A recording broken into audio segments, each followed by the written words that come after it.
Assalamualaikum warahmatullahi wabarakatuh. Nama saya Muhammad Arifin, Eskom MPD GR, calon guru penggerak Angkatan 7 Kota Bekasi, Jawa Barat.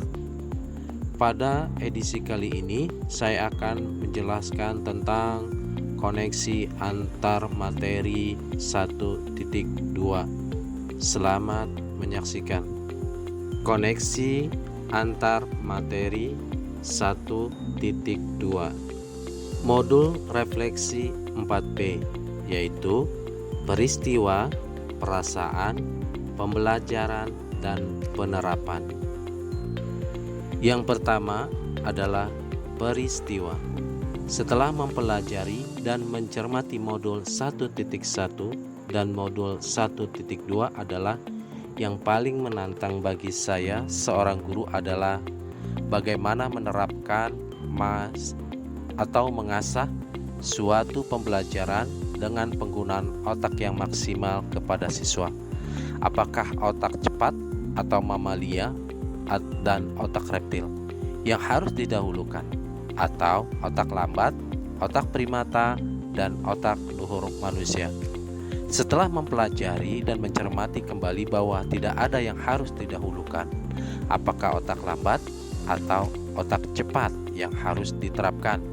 Keduanya harus diberikan bersamaan dalam pembelajaran, karena otak cepat tidak memerlukan suatu proses yang lama hingga tidak memerlukan energi yang banyak. Sedang otak lambat mempunyai suatu proses yang memerlukan energi hingga mendapatkan hasilnya.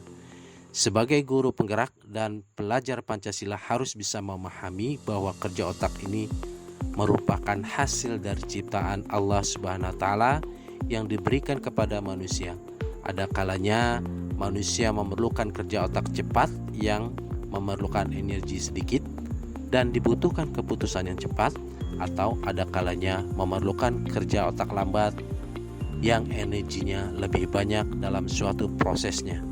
Dalam modul 1.1 inilah, setelah mengajar sekian lama baru tersadar kembali peran kita sebagai transformasi pendidikan disiapkan terlebih dahulu untuk mengenal diri dan tuntunan konsep yang harus kita pahami dan dijalankan.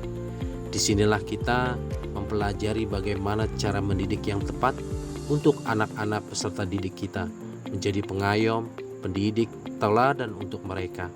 Seorang guru dituntut juga untuk menjadi pribadi yang berpihak pada murid, reflektif, mandiri, kolaboratif, serta inovatif.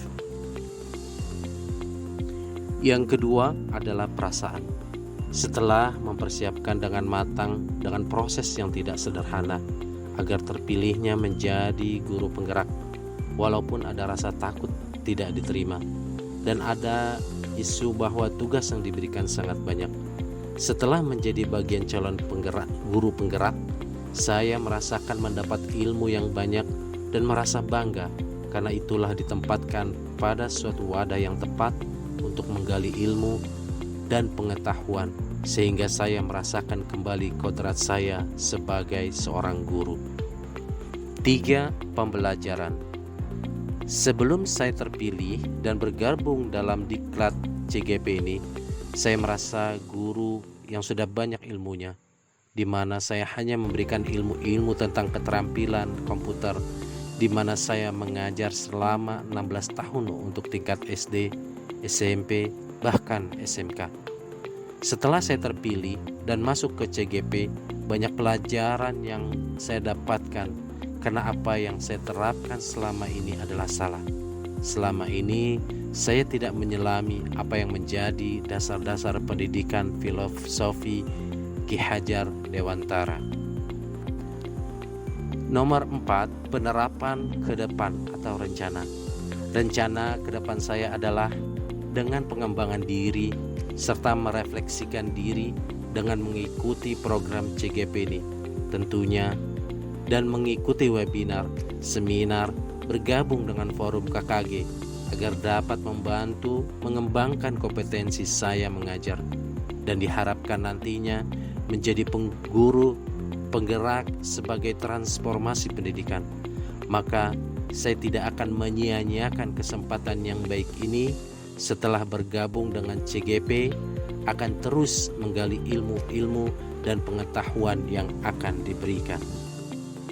Terima kasih atas perhatiannya. Semoga bermanfaat. Assalamualaikum warahmatullahi wabarakatuh.